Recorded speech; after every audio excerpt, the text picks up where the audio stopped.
علی بھائی، عید کا فلسفہ کیا ہے اور ایک عام مسلمان کو عید کیسے منانی چاہیے؟ عام مسلمان کو عید اس طریقے پر منانی چاہیے جو اللہ کے محبوب صلی اللہ علیہ وآلہ وسلم نے تعلیم فرمایا ہے۔ عید بیسیکلی رمضان مبارک کے اینڈ پر اللہ تعالیٰ کی طرف سے انعام دینے کا اور مزدوری دینے کا ایک وقت ہے، اور مسلمانوں کے لیے ایک خوشی کا اظہار ہے۔ السلام علیکم ورحمۃ اللہ وبرکاتہ۔ اللہ سے دعا کرتے ہیں کہ آپ لوگ خیریت سے ہوں گے۔ انجینئر محمد علی مرزا سے خصوصی گفتگو، اور عید اسپیشل ہے یہ، اور اس میں جو ہے عید سے ریلیٹڈ کچھ کوشچن آنسر ہوئے تھے، تو اس کے بارے میں جو ہے علی مرزا نے ساری چیزیں بتائی ہیں کہ جو رمضان المبارک جو ہے وہ اللہ کا خاص رحمت ہے، اور عید الفطر جو ہے وہ خوشی منانے کا دن جو مسلمانوں کے لیے ہے، اور کس طریقے سے عید کی جو نماز ہوتی ہے اور عید کا جو معاملہ ہوتا ہے کیسے آپ منائیں، تو اس سے ریلیٹڈ جو ہے ساری چیزیں جو ہے اس ویڈیو میں علی مرزا نے بتایا ہے۔ اسی لیے اس ویڈیو کا جو ہے وہ عید اسپیشل ہے، اور اس ویڈیو کو آپ دیکھیں اور زیادہ سے زیادہ شیئر کریں۔ آمین ثم آمین۔ سنن نبی داؤد میں حدیث موجود ہے کہ نبی علیہ السلام جب ہجرت کر کے مدینہ شریف تشریف لے گئے تو انصار مدینہ میں دو خوشی کے دن ہوا کرتے تھے، دو اور ان دو کے بدلے اللہ تعالیٰ نے مسلمانوں کو یہ دو دن دے دیے، عید الفطر اور عید الاضحیٰ، جو بڑی عید کا دن ہے۔ اس میں قربانی کے 3 دن ہوتے ہیں، لیکن عید کا پہلا دن ہی ہوتا ہے، اسی لیے نماز پہلے دن ہی پڑھی جاتی ہے۔ باقی جو 2 دن اس میں ایکسٹرا ہیں وہ قربانی کی وجہ سے، تاکہ ٹائم مینج ہو سکے۔ تو اس کا پریکٹیکل طریقہ منانے کا وہ نماز ہی ہے۔ ظاہر ہے مسلمان کی خوشی اور غمی کا اظہار اپنے رب کے سامنے ہی ہوتا ہے۔ تو 2 رکعتیں اللہ تعالیٰ نے مشروع فرما دی ہیں ہر مسلمان کے لیے، اور وہ جماعت کے ساتھ۔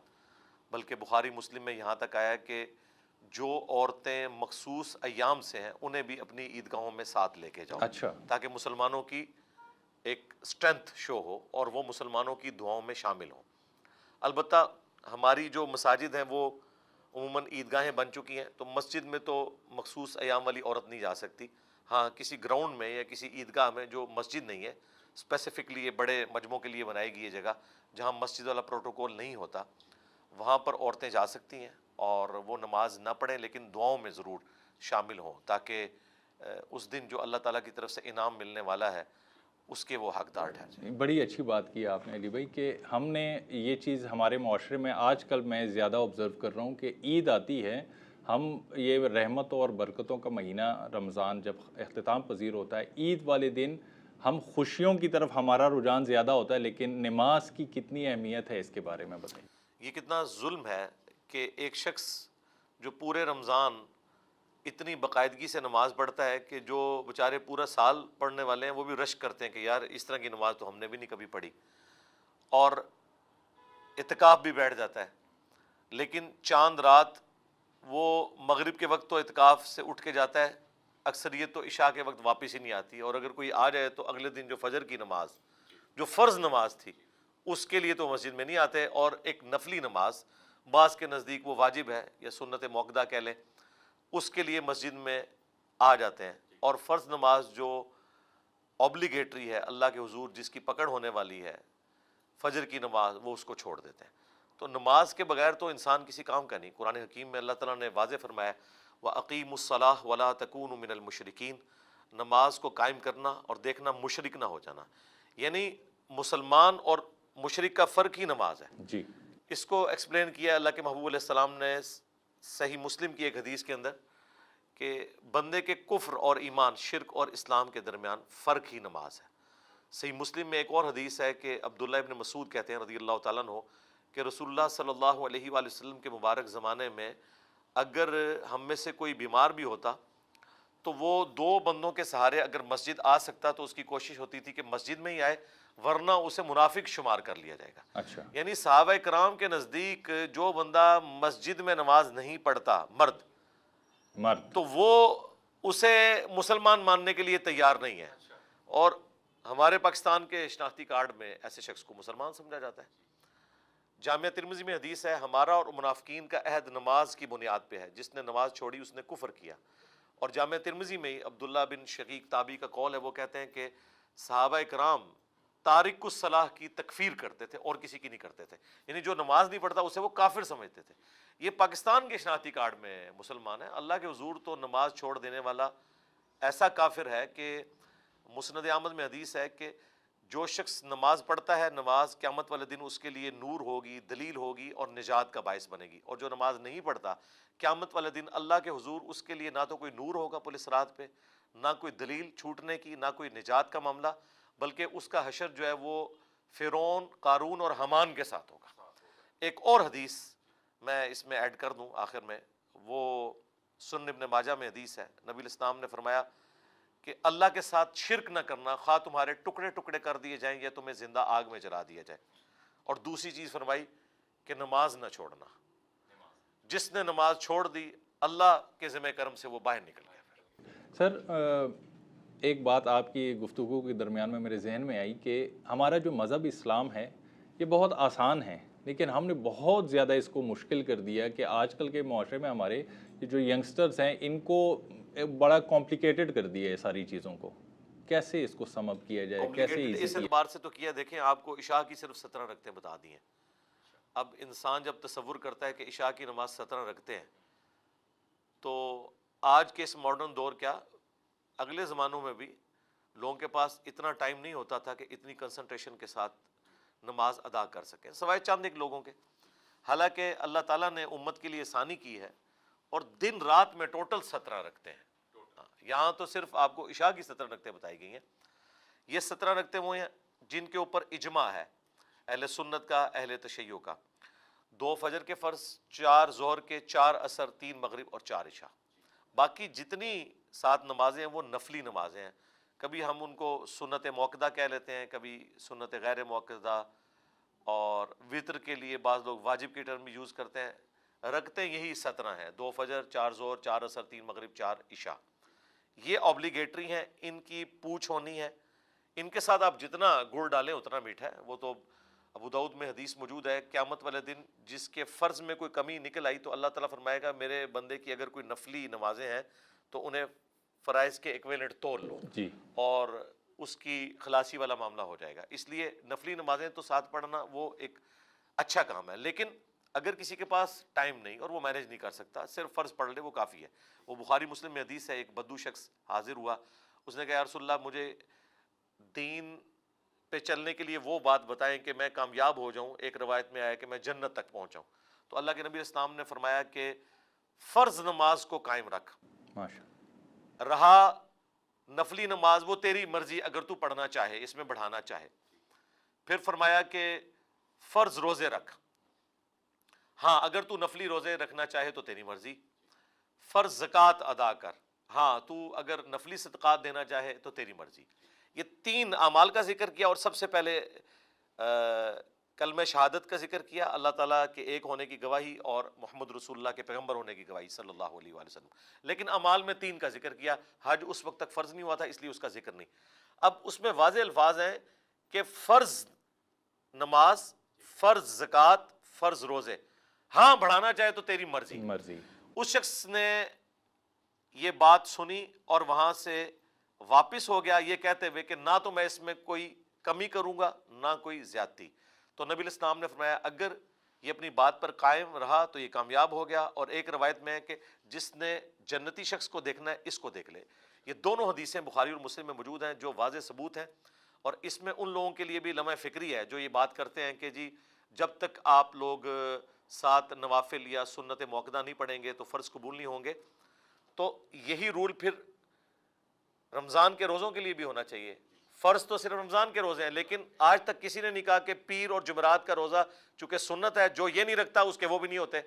آج تک کسی نے نہیں کہا کہ جو نفلی صدقات اللہ کی راہ میں نہیں خرچ کرتا اس کی وہ فرض صدقہ یعنی کہ زکوٰۃ 2.5% قبول نہیں ہوتی۔ اسی طریقے سے نماز کے لیے بھی یہی رول ہے کہ اگر کوئی نفلی نماز یا سنت موقدہ پڑھے یا نہ پڑھے، فرض بہرحال اللہ تعالیٰ کے حضور اس کے قبول ہے۔ ٹھیک ہے، ایک اور سوال سر، جیسے کہ آپ معاشرے کے جو ہمارے مسائل ہیں علی بھائی، آپ ان کو زیادہ ہائی لائٹ کرتے ہیں. آپ کی اسی گفتگو میں ایک اور سوال ذہن میں ہے جو کہ بڑا آپ نے بہت دفعہ اس کا جواب دیا ہوگا. شیعہ سنی ان کے مساجد میں ہم ایک دوسرے کے مساجد میں نماز پڑھ سکتے ہیں آیا؟ اب جیسے اگر اہل سنت کی ایک جماعت کھڑی ہے، ان میں سے ایک شیعہ درمیان میں کھڑا ہو کے نماز ہاتھ کھول کے پڑھ رہا ہے، تو کیا وہ صحیح ہے یا غلط ہے؟ کیوں نہیں پڑھ سکتے جی؟ سنی شیعہ بھی پڑھ سکتے ہیں، اور سنیوں کے اندر بھی جتنے فرقے ہیں، بریلوی، دیوبندی، اہل حدیث، ایک دوسرے کے پیچھے نماز پڑھیں. اللہ نے نماز کی بیسک سٹرکچر ایسی زبردست رکھی ہے کہ اس میں کسی کا اختلاف نہیں ہے. اختلاف نہیں. ہاتھ باندھنا، کس جگہ پہ باندھنا یا چھوڑنا، اس سے نماز پہ کوئی فرق نہیں پڑتا. سنی ہو، شیعہ ہوں، یا سنیوں کے جتنے فرقے ہوں یا شیعہ کے جتنے فرقے ہوں، وہ نماز میں پہلے قیام کرتے ہیں، قیام کے بعد رکوع، رکوع کے بعد سیدھا کھڑا ہونا، قومہ، ہر رکعت میں 2 سجدے، 2 سجدوں کے درمیان بیٹھنا، 2 رکعتوں کے بعد بیٹھنا، اور مغرب ہے تو 3 رکعت کے بعد، اور اگر عشاء، ظہر یا عصر کی نماز ہے تو 4 رکعتوں کے بعد سلام پھیر دینا. یہ ٹوٹل سٹرکچر ہے. باقی رفع الیدین کرنا ہے، سنت ہے، ہم تو کرتے ہیں، ضرور کرنی چاہیے. میں نے ابھی ایک نماز جو ہے وہ ہاتھ باندھ کے پڑھی ہے، ایک چھوڑ کے پڑھی ہے. میں تو جب بھی نمازیں پڑھتا ہوں تو الٹرنیٹیولی ایک ہاتھ باندھ کے اور ایک ہاتھ چھوڑ کے، دونوں طریقے سنت. دونوں طریقے. علی بھائی، رؤیت ہلال کا ہمیشہ متنازع رہا ہے کہ اس میں سے بہت سارے سوال آتے ہیں کہ 29 روزے رکھنے ہیں، 30 رکھنے ہیں. اب پہلے ایک سوال یہ کہ اگر 29 رکھ لیے اور ایک روزہ ہم نے کھا لیا تو اس کا ذمہ دار کون ہے؟ آیا ریاست ہے یا انڈیویجولی جس نے چھوڑ دیا وہ ہے؟ اور یہ مسئلہ جو ہے رؤیت ہلال کا، یہ ختم کیوں نہیں ہوتا؟ رؤیت ہلال کمیٹی جو پاکستان کی ہے نا، اکا دکا مواقع پہ کوئی مس ہینڈنگ ہوئی ہے. اوورال دنیا میں سب سے ذمہ دار اگر کوئی کمیٹی ہے نا چاند دیکھنے کے اعتبار سے، تو وہ پاکستان کی رؤیت کی کمیٹی ہے. اچھا. ہاں جی، بالکل، اس میں کوئی شک نہیں ہے. اس سال بھی سعودی عرب میں جو چاند دیکھا گیا، سافٹ ویئر کے مطابق وہ چاند نظر آ ہی نہیں سکتا تھا، لیکن انہوں نے اپنے ٹائم ٹیبل کو فالو کیا. اچھا، سعودیہ میں ہر تیسرے چوتھے سال نا عید کے موقع کے اوپر وہ اناؤنسمنٹ کر دیتے ہیں کہ اس دفعہ ایک روزہ رہ گیا تھا، آپ نے بعد میں قضا دے دینی ہے، لیکن وہ اپنے شیڈیول کو فالو کر رہے ہوتے ہیں. پاکستان میں تو بڑے اہتمام کے ساتھ مین جو کیپٹل سٹیز ہیں جتنے، ان میں باقاعدہ دوربینیں لگا کے علماء بیٹھے ہوتے ہیں، اور تمام مکاتب فکر کے بڑے بڑے علماء ہوتے ہیں. جی.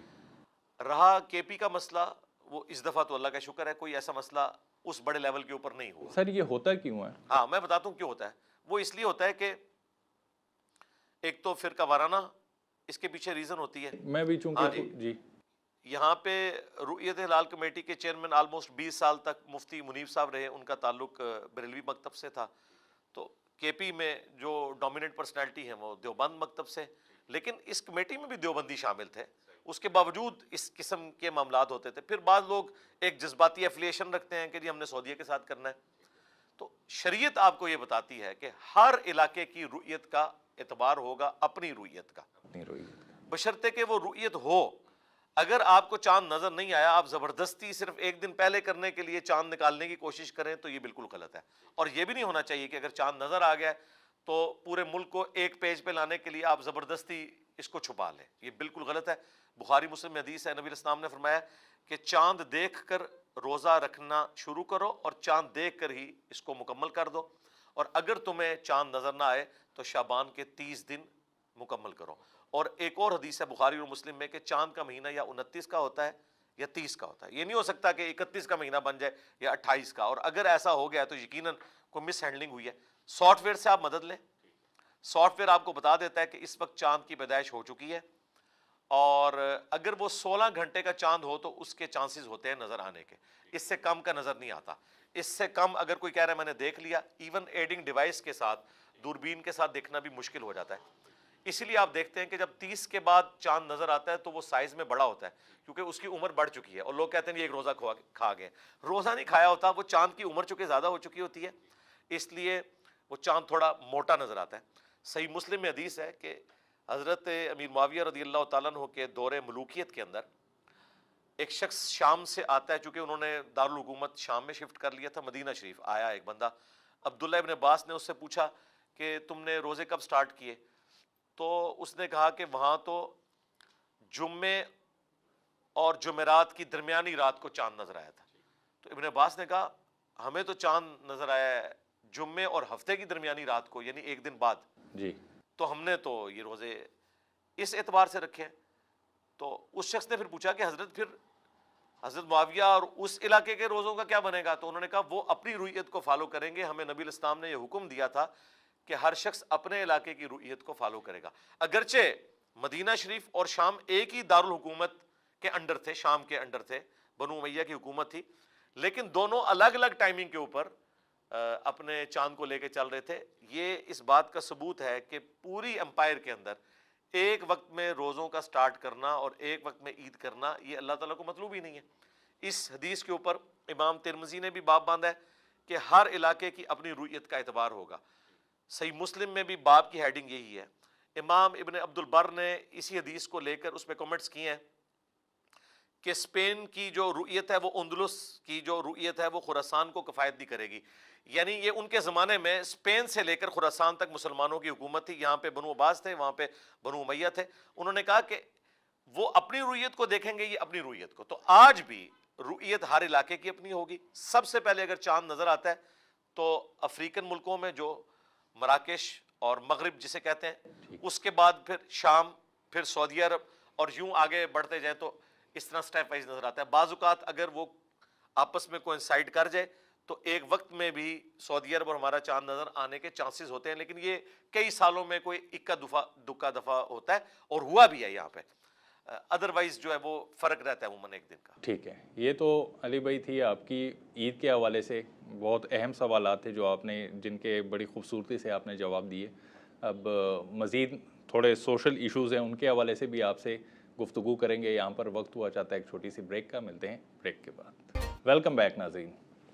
اچھا علی بھائی، سوشل میڈیا کا ہمارے ینگسٹرز کے اوپر کتنا اہم کردار ہے؟ آیا وہ نیگیٹو ہے یا پازیٹیو ہے؟ دیکھیں اب یہاں پر میں ایک چھوٹی سی عرض کروں گا کہ آج کل بدتمیزی میں اور پڑھے لکھے ہونے میں بہت بڑا فرق ہے، کہ آج کل کے جو نوجوان ہیں، بچے ہیں، جب وہ بڑے ہوتے ہیں ان سے ہم بات کرتے ہیں، وہ بحث کرتے ہیں، وہ کہتے ہیں، ہم جب ان کو منع کرتے ہیں تو وہ کہتے ہیں کہ ہم پڑھے لکھے ہیں۔ اب یہاں پر کیسے ڈفرینس ہم ایکسپلین کریں گے کہ یہ آیا بدتمیزی کر رہے ہیں یا یہ پڑھے لکھے ہیں؟ ایسے لوگ جو بدتمیزی کرتے ہیں، گالی گلوچ کرتے ہیں، انہیں تو کہنا چاہیے کہ یہ پڑھے لکھے جاہل ہیں۔ پڑھے لکھے جاہل ہیں۔ پڑھے لکھے جاہل ہیں۔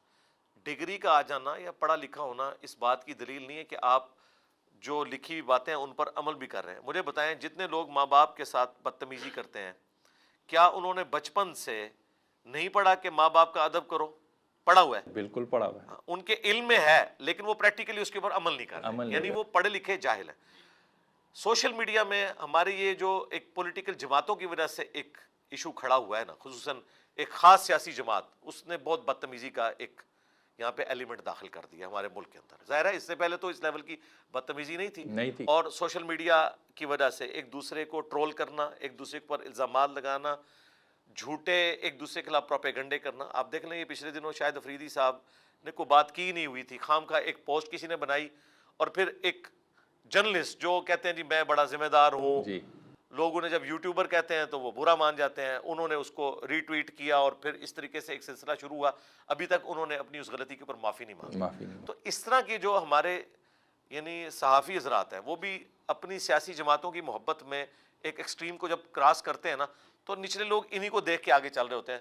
مجھے تو ابھی اس کا ریورس ہونا مستقبل قریب میں تو نظر نہیں آتا۔ ہم اس کو کیسے سر، یہ باؤنڈریز جو ہیں یہ کیسے بنا سکتے ہیں؟ ان کو سزائیں دی جائیں جی۔ ایف آئی اے کے قوانین انشاءاللہ تعالیٰ آپ دیکھیں گے کچھ مہینوں کے اندر آپ کو رزلٹ نظر آئیں گے۔ یہ ایف آئی اے کے قوانین تو اب بہت سختی کی طرف جا رہے ہیں، اور ان لوگوں کو پکڑا جائے گا۔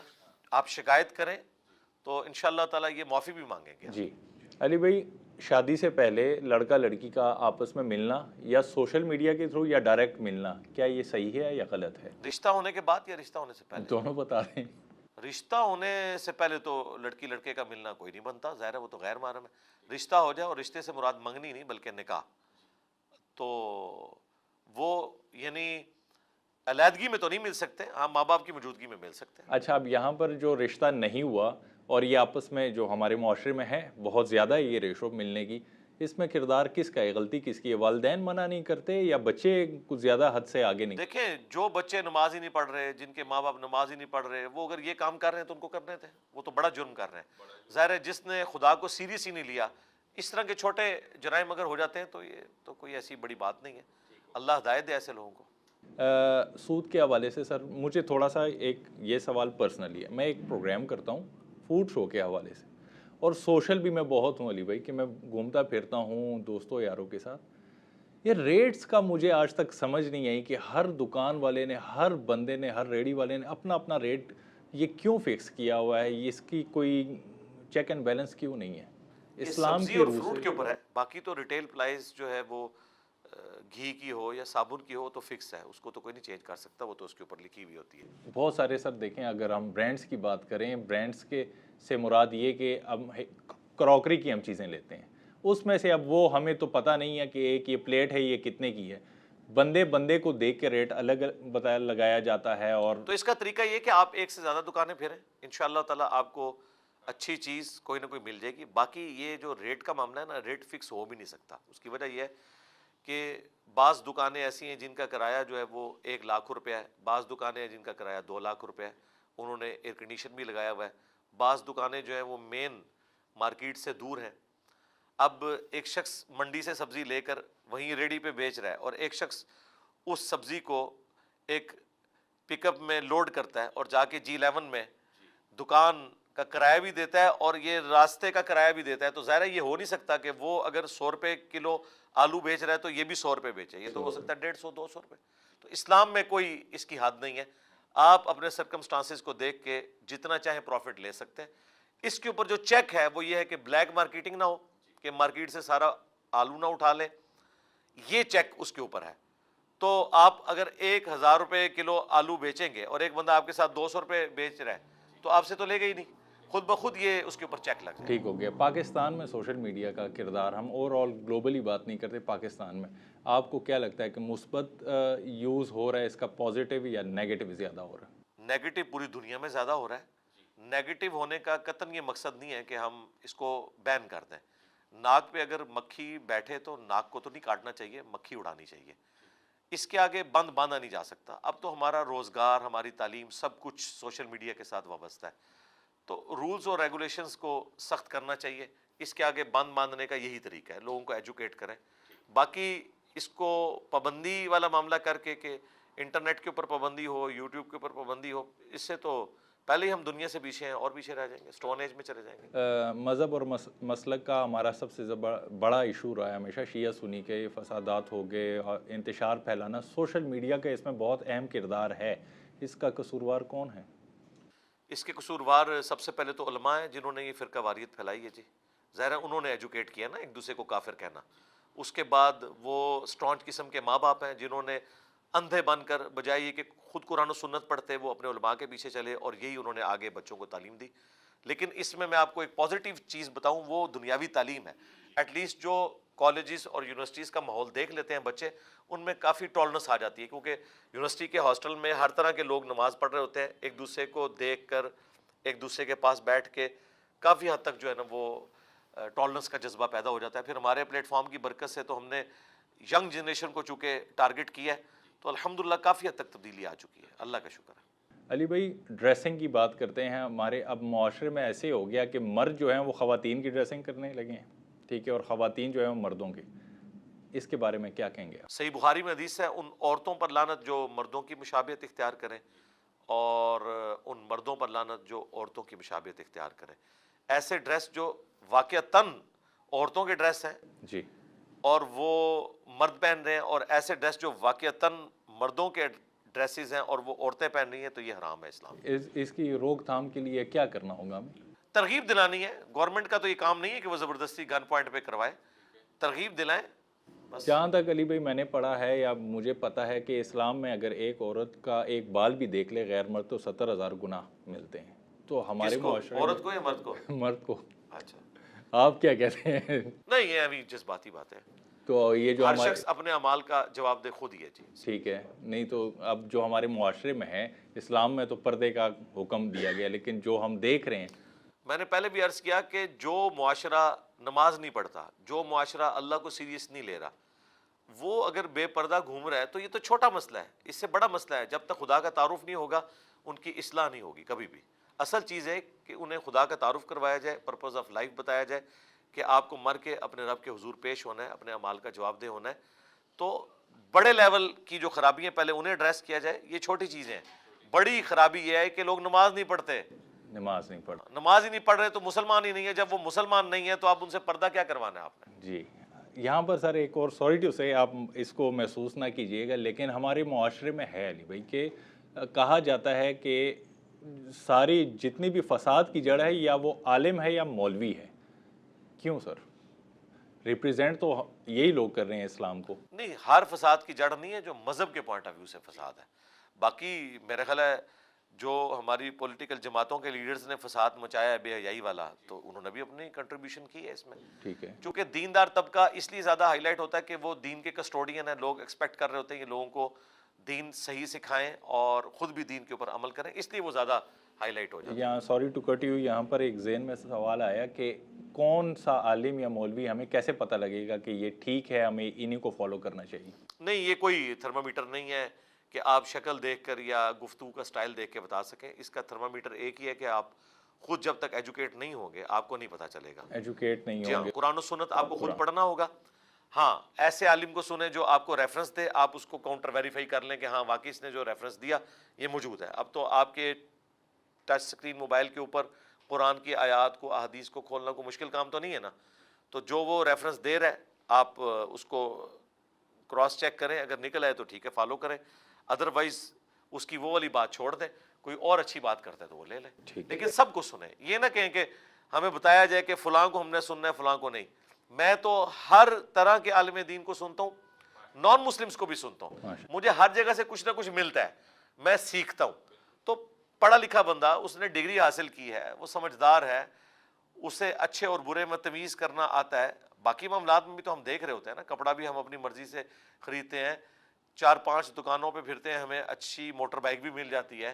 ٹھیک ہے, اگر ہمیں ایک تندور سے اچھی روٹی نہیں ملتی, 3-4 تندور پھرنے کے بعد ہمیں کوئی ایک تندور والا مل ہی جاتا ہے. تو اس طرح اس میں بھی کوشش کریں, انشاءاللہ حق بات تک پہنچ جائیں گے. بہت شکریہ. یہاں پر وقت ہوا چاہتا ہے ایک چھوٹی سی بریک کا, ملتے ہیں بریک کے بعد. علی بھائی, دین اسلام میں اہل بیت کی اہمیت کیا ہے؟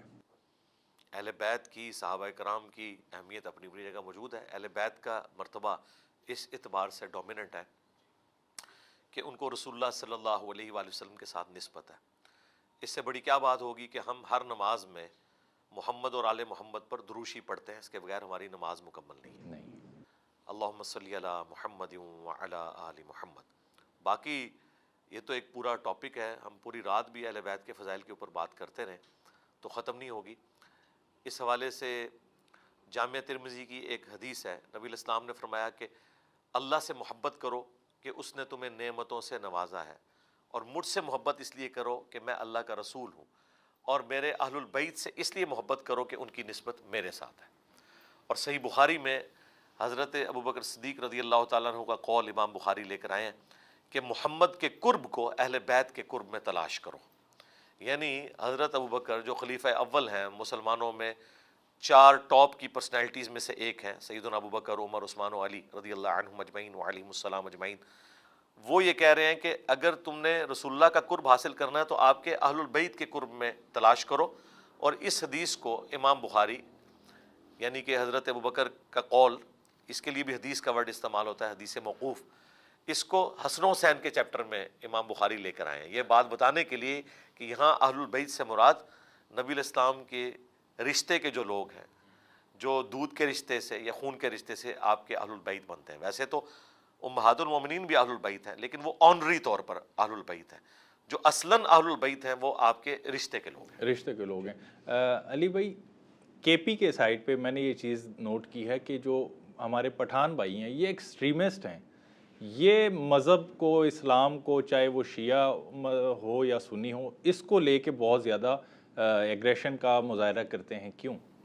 اس کے پیچھے تعلیم اور تربیت کی کمی ہے جی, سیدھی سی بات ہے. لیکن دیکھیں, یہی پٹھان جب تبلیغی جماعت میں آتے ہیں تو کافی حد تک ان کا ڈنگ نکل جاتا ہے. اس کا مطلب ہے تربیت ہوئی نا. اور میرے خیال سے زیادہ تر پٹھان تبلیغی جماعت میں زیادہ تر شرکت بھی یہی لوگ کرتے ہیں. اچھی بات ہے تبلیغی جماعت میں ہی رہیں, ہاں, دوسری طرف نہ جائیں. تبلیغی جماعت میں کم از کم ٹالرنس تو آئے گی, ایک دوسرے کی بات کو سنیں گے, ان کی تربیت ہوگی, یہ تکلیف سے جو گزرتے ہیں اس کو برداشت کریں گے.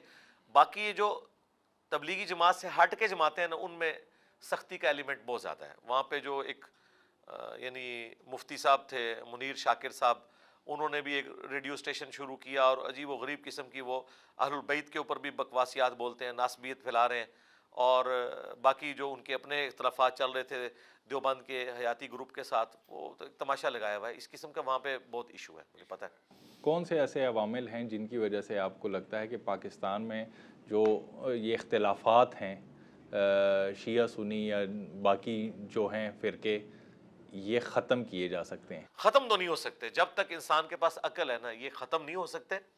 اس سے مینیج کیا جا سکتا ہے کہ آپ دوسرے کو سپیس دیں, یعنی آپ اپنا نظریہ علمی طریقے سے لوگوں کے سامنے رکھیں, دوسرے کو بھی مسلمان سمجھیں اور یہ سمجھیں کہ انہیں اس معاملے میں غلطی لگی ہے, ہو سکتا ہے کہ پیار محبت سے سمجھایا جائے تو یہ سمجھ لیں گے, اور اگر نہیں سمجھتے تو قرآن میں تو نبی کو پابند نہیں کیا گیا کہ آپ نے زبردستی کسی سے بات منوانی ہے, تو باقی تو کسی کی ذمہ داری نہیں ہے کہ وہ زبردستی حق گھول کے کسی کو پلانے کی کوشش کرے.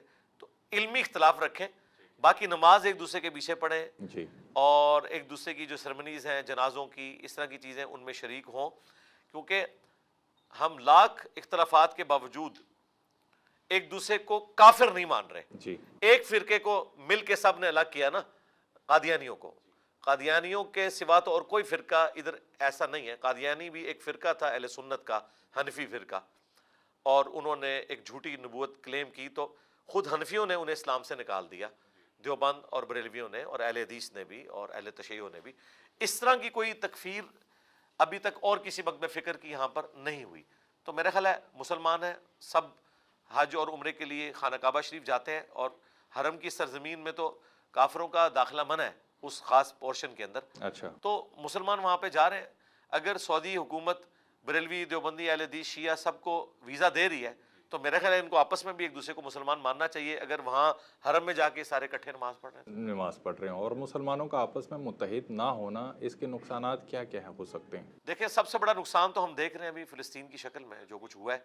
ظاہر ہے اس وقت اگر مسلمان اکٹھے ہوتے, ان کے پاس ٹیکنالوجی ہوتی, تو ایک چھوٹا سا ملک ناکو چنے نہ چبواتا پورے عرب ورلڈ کو, کیا پورے عجم کو, اور 41 ملکوں کا اتحاد جو سعودی عرب نے بنایا ہوا ہے وہ کس دن کام آنا تھا, وہ نہیں آ رہا. سر یہ فلسطین تنازع, اس کے پس منظر اس کا کیا ہے, کیا وجہ ہے, مسئلہ یہ تو حل بہت کیوں نہیں؟ پرانا ایک مسئلہ ہے جی. ابھی فی الوقت یہ ہے کہ اس کا نکلنا کیا ہے, مجھے تو مستقبل قریب میں اس کا کوئی سلوشن نظر نہیں آ رہا, سوائے اس کے کہ اسرائیل مکمل طور پہ غزہ کی پٹی کے اوپر قبضہ کر. اور ہم کہاں سٹینڈ کرتے ہیں, ہمارا کیا کردار ہے پاکستان؟ ہمارا کردار کیا ہونا ہے, ہم جب تک اپنے آپ کو ٹیکنالوجی میں اس لیول پہ نہیں لے جاتے کہ ہم کسی کو آنکھیں دکھا سکیں, تو میرا خیال ہے ہم تو مذمت سے زیادہ کچھ نہیں کر سکتے. اچھا علی بھائی, ہم مسلمانوں کو آپس میں اتحاد میں رہنے کے لیے کیا کیا اقدامات کرنے چاہیے؟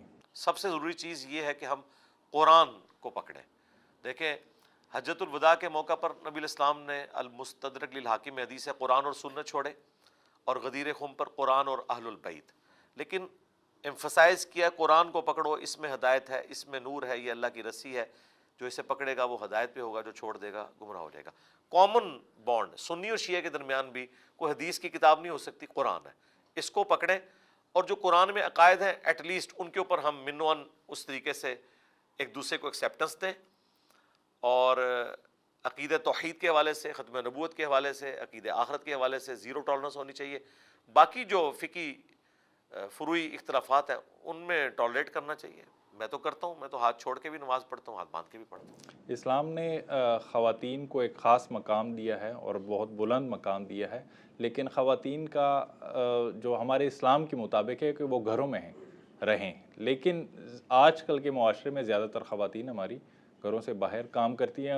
یہ بری بات بھی نہیں ہے, لیکن اسلام کے مطابق آپ کیا سمجھتے ہیں کہ یہ ٹھیک ہے زیادہ تر ریشو اب گھروں سے باہر, خواتین گھر سے باہر کام کرتی ہیں؟ دیکھیں جب مہنگائی اتنی زیادہ ہو جائے گی اور غربت گھر میں ڈیرے ڈال لے تو پھر ظاہر ہے کہ عورتوں کو بھی کمانا پڑے گا. ظاہر ہے بھوکا تو نہیں بننا. اسلام نے عورت کو آنر دی ہے کہ مرد اسے کما کر کھلائے گا, لیکن اگر مرد کماتا نہیں ہے یا اس کی کمائی اتنی نہیں ہے, عورت کو مجبوراً کوئی جاب کرنی پڑتی ہے, تو شرعی حدود کے اندر وہ جاب کر سکتی ہے. اچھا, اور شادی کے وقت کیا بچوں سے, خاص طور پر بیٹی سے, اسلام میں کیا اس کی اجازت ہے کہ پوچھنا چاہیے, اجازت لینی جی اس کی اجازت کے بغیر تو رشتہ اسٹیبلش ہی نہیں ہوگا. نہ بچے کی اجازت کے بغیر رشتہ اسٹیبلش ہو سکتا ہے اور نہ بچی کی اجازت کے بغیر. لیکن ظاہر ہے انہوں نے زندگی گزارنی ہے. ہم جب چھوٹے تھے تو ابھی تو خیر اتنے بڑے ابھی بھی بوڑھے نہیں ہوئے لیکن چھوٹے تھے, ہم سنتے تھے اور یہ چیزیں دیکھتے تھے کہ نہیں پوچھا جاتا تھا. جاہلیت تھی نا جی. ہم نے اسلام سے چند ایک ریچولز لیے ہیں بس, باقی یہ جو معاملات ہیں ان کو چھوڑ دیے. اچھا, اب آخر میں آپ نے ماشاءاللہ سے بڑی اچھی گفتگو کی ہے. سارے یہ وہ سوال ہیں علی بھائی جو کہ ہر بندہ سننا چاہتا ہے. بڑے خوبصورتی کے ساتھ آپ نے سارے سوالوں کے جواب دیے. اوور آل پاکستان کے جو حالات ہیں, ہم کسی پارٹی کے حوالے سے بات نہیں کریں گے, ہم پاکستان کو صرف مد نظر رکھ کے کہیں گے کہ کہاں دیکھتے ہیں پاکستان کو اور فیوچر کیا دیکھتے ہیں پاکستان کا. فی الوقت تو مجھے کوئی اتنا اچھا فیوچر نظر نہیں آ رہا اتنی جلدی. جب تک کنٹینیوٹی نہیں ہوگی, فارن انویسٹمنٹ یہاں پر نہیں آتی, اور کنٹینیوٹی سے مراد یہ کہ مسلسل اسمبلیاں اپنا وقت پورا کریں اور یہ جو کھینچا تانی والا معاملہ یہ نہ ہو. ابھی یہ حکومت بنی ہے, سب نے آلموسٹ اسے جس حالت میں بھی ایکسیپٹ کر لیا ہے, جس نے 2018 میں بھی کیا تھا اس وقت بھی یہی کچھ ہی ہوا تھا. اب تھوڑا زیادہ ہو گیا لیکن ایکسیپٹ تو کر دیا. میرے خیال ہے اب چلائیں, 5 سال پورے کریں, کم از کم 20 سے 25 سال چاہیے اس ملک کو اپنے پاؤں پہ کھڑا ہونے کے لیے, وہ بھی اگر ہم نے آج سفر کا آغاز کیا. آپ کو یہ نہیں لگتا کہ انڈیویجولی ہمارے بھی بہت زیادہ مسائل ہیں جو ہم اپنی غلطیاں وہ بھی ہیں, لیکن اصل تو مسائل بڑے لیول کے اوپر ہیں نا جی. بڑے لیول کے اوپر مسائل تو ہیں. ملک میں پالیسیز درست نہیں ہے, انویسٹمنٹ نہیں ہے, تعلیم ایک واحد ذریعہ تھا پاورٹی سرکل سے نکلنے کا, وہ اتنی مہنگی ہو چکی ہے. بیسک نیڈ کی چیزیں اتنی مہنگی ہو چکی ہیں. ظاہر ہے ہم نے 70 سال میں اس ملک کو کھایا. لوگ کہتے تھے کہ جی کھا رہے ہیں, ختم ہی نہیں ہو رہا, تو دیکھیں اب ختم ہوتے آپ کو نظر نہیں آ رہا. اب ویسے کوئی لیپا پوتی کرتا رہے تو وہ الگ بات ہے. اس وقت آپ کا ملک چیریٹی پہ چل رہا ہے. چیریٹی پہ, ہاں یہ ذہن میں رکھیے گا. آج چیریٹی ختم ہو جائے, وہ چیریٹی چاہے IMF کی شکل میں ہو, چاہے یہاں پہ امیر لوگ غریبوں کے اوپر جو لگا رہے ہیں, ادروائز غریبوں کے لیے یہاں پہ 2 وقت کی روٹی مشکل ہو چکی ہے. سیدھی سی بات. آخر میں پاکستان کو کیا پیغام دینا چاہیں گے آپ؟ پاکستانیوں کو یا پاکستان کو؟ پاکستانیوں کو. پاکستان کو تو دے چکے ہیں. یہی پیغام دیں گے جی کہ آپ میں سے جس کے پاس ریسورسز ہیں اور وہ باہر کے ملک جا سکتا ہے تو جائے, اعلیٰ تعلیم حاصل کریں, جاب بھی ادھر ہی کریں, اور اس ملک کو ریمیٹنس بھیجیں تاکہ یہ ملک اپنے پاؤں کے اوپر کھڑا ہو. اگر آپ کو یہاں جاب نہیں مل رہی, اگر آپ کوئی کاروبار کر سکتے ہیں یا آپ کے ماں باپ کوئی کاروبار کر رہے ہیں تو ڈگری کو چھوڑیں آپ, وہ ایک انسان کی آنر ہے. آپ کاروبار کی طرف بھی آ سکتے ہیں. یہ ضروری نہیں ہے کہ آپ نے نوکری ہی حاصل کرنی ہے, اور محنت کریں, انشاءاللہ تعالی آنے والا وقت بہتر ہوگا. بہتر ہوگا. بہت شکریہ.